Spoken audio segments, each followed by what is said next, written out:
how is it that we have moved from a situation in which the Daoists were almost extinct and their properties have been taken over, to a situation in which the Communist Party looks to them to be one of their major partners in actually creating a sustainable world?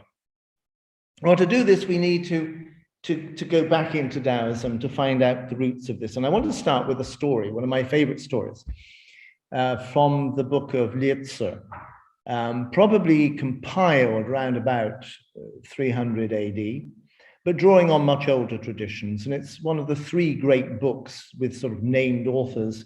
You have the Daoist, you have the 𝗘𝘃𝗲𝗿𝘃𝗲𝗄, and you have the 𝗘𝘃𝗲𝗄. And then the 𝗘𝘃𝗲𝗄, there's a wonderful story of a very wealthy businessman who is going to set off on some long journey. And so he throws a party.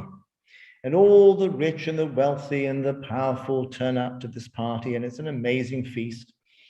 Huge array of foods, as anybody who's been to a big Chinese feast will know, way more than you can possibly eat.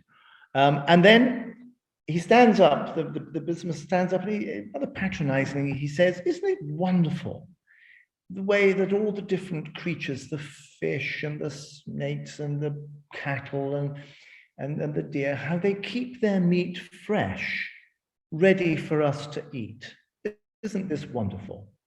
And all the sort of dignitaries are kind of going, "Oh, yes, yes, yes, yes, how splendid, how splendid." And then the text says a 10-year-old boy stands up and says, "Rubbish. This is absolute rubbish.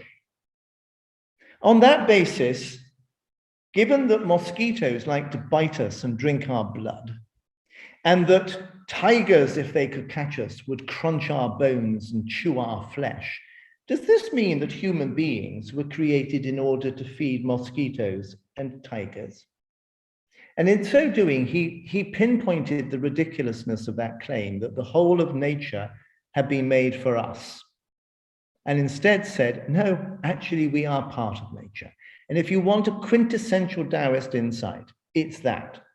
We are not apart from nature, we are a part of nature.